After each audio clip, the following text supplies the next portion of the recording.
Welcome to Foundation Friday. The dedication and covenant of silent unity was signed on December 7th, 1892 by Charles and Myrtle Fillmore, founders of the Unity movement.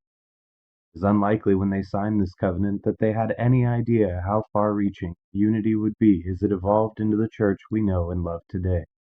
We invite you to join us as we explore and share some of the original ideas, teachings, and writings of the men and women who created the foundation of the Unity Church. Hi, thank you for joining us today for Foundation Friday. Today, I am going to kind of go back in time to the teaching of Charles Fillmore. And this particular teaching is kind of controversial. It fell out of favor, but it's starting to come back. So let me tell you what I'm talking about. I am going to read to you an article by Charles Fillmore called As to Meat Eating. And I'll put the link in the write up on YouTube. So if you want to get the whole article, you can. So here we go. That we do not eat matter, but life may be Charles Fillmore's most profound teaching. Unity is always taught that consciousness shapes life experience. But do you know that until 1939, Unity also taught that the food we eat shapes consciousness? Until 1939, Unity taught in its statement of faith and in many Bible's lessons that cruelty, war, and wanton destruction of human life will continue so long as men destroy animals. Within 5 years of abandoning this teaching, over 60 million people had perished in the bloodiest war in human history. And 5 years after that, Charles Fillmore had died.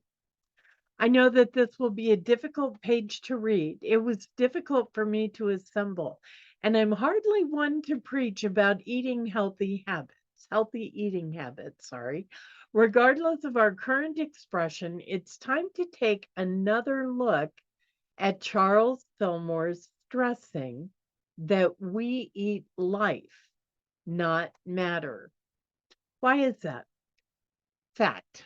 Children born after the year 2000 being fed dead matter instead of life substance are the first generation in the entire history of the human race to have a life expectancy of less than those of their parents.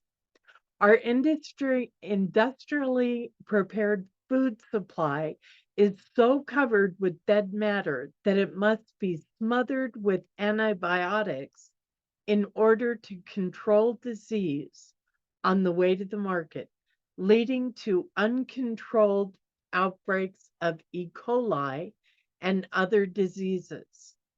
If we were aware of the deplorable conditions in which we produce dead matter instead of producing life giving food, then we would no longer tolerate the exploitation of animals or farm workers. Finally, Unity congregants, shaped by their positive teachings about life and their high regard for self awareness, are uniquely suited to address these issues with spiritual healing and wholeness. What is required in awareness and light? James Dillett Freeman writes in his writing, The Household of Faith. Charles and Myrtle Fillmore did not eat meat. Soon after founding of Unity, they decided that a meatless diet was conducive to spiritual thinking, and from time to time in their magazines, they advocated vegetarianism. They felt that it is much more humane and more helpful. In the early days, when Unity was located on McGee Street and there were only 4 or 5 workers, these ate together. There was a stove in the house, and one of the workers was appointed to prepare something hot for everyone. The workers discussed food and its relation to spiritual life and decided it would be better for them to not eat meat. In 1939, Unity removed statement number 28 from its statement of faith.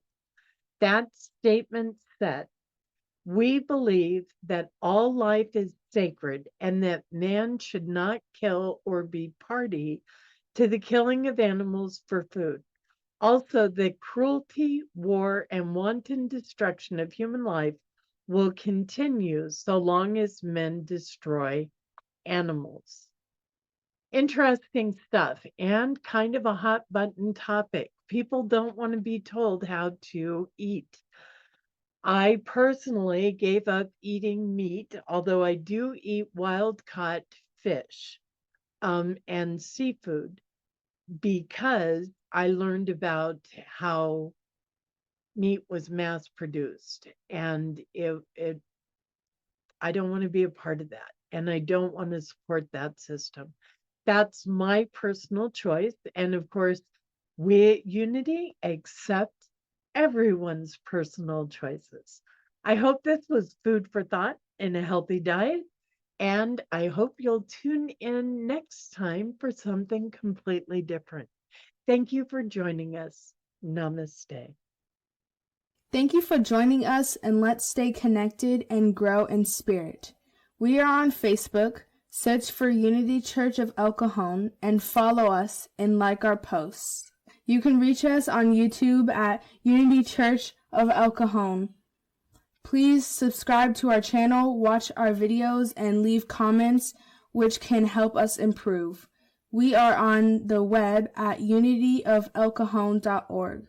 Email or call our church office to receive our weekly newsletters, which lists all of our activities and opportunities to learn and grow together.